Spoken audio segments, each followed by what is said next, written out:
Now, Derek is in Malahide all morning. He's about to get a masterclass in all things butterflies. Derek, take it away. I am indeed, Tommy, from Brooks to Butterflies. The man, I suppose, with the best job in the country at the moment, Pascal Murphy. Pascal, you're surrounded by butterflies. Not a bad job, eh? Not bad at all, Derek. A leash man living here in Dublin. Tell us about the butterflies. How many butterflies have you got here? We've about 350 to 500 butterflies here at any one particular time. We import about 200 pupae a week. In the summertime, we'll drop those numbers because we're breeding full life cycle of up to 25 different species here at the moment. Now, where do you bring them in from? We bring them in from Stratford and Avon. They give us a biocert saying that we don't have any disease and that and pests that we're bringing in that would affect our native butterflies.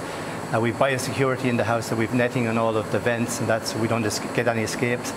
And the butterfly species will be coming from Africa, Malaya, Thailand, and Central America and that. Now, they do migrate. Some of the butterflies, in fact, migrate a huge distance, up to 2,500 miles. Yes. The monarch butterflies, which we have here, that are breeding up in the other end, which we took some pictures of earlier, they migrate from Florida right up into Canada and then come back down. As well as the butterfly house here, we've encouraged the native butterflies. We've brought in host plants that they lay their eggs on and the caterpillars feed on.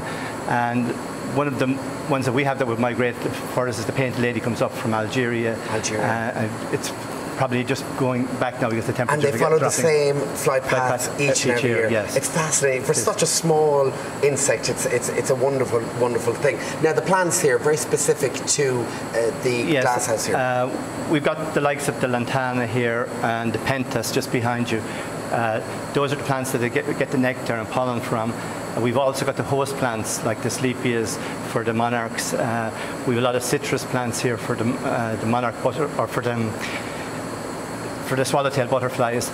Then with the heliconian butterflies, they feed specifically on passion flowers. Okay, passion flowers. Okay. Now, passion flowers contains arsenic in the leaves. Do they? So, arsenic? Yeah, arsenic in the leaves. Okay. So they're unique in that way that they may lay up to 100 eggs on one leaf. The first egg, they could all hatch together and you'd have 100 caterpillars which strip the plant very fast of its leaves.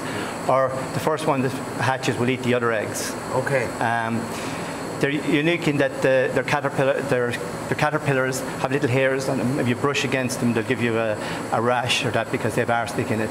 But that's that particular one, not all of them. Not all of them. The butterflies themselves taste with the soles of their feet. Oh, the butterflies, yes. But they feed with their proboscis. They feed with the proboscis, okay, yes. But they actually taste with their feet. And they actually have how many wings? 4 wings. 4 wings. So most of us would think they would have 2, but actually have 4 wings. And I have to say, lads, the humidity in here, what's the temperature here? The temperature is 26 degrees 20 Celsius. degrees, but because of the humidity. We keep the humidity high because of the pupae. We don't want to allow the pupae to dry out. Okay. So we're just about hanging on to our clothes here because it feels like about 33, 35 degrees. But thank you so much, Pascal.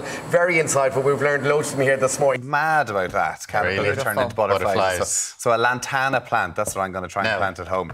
There you go. Just to get the butterflies. Just need to be 35 degrees. I was just thinking in the middle of winter when you need a bit of heat, just head out there. Just go down for an afternoon. Be lovely.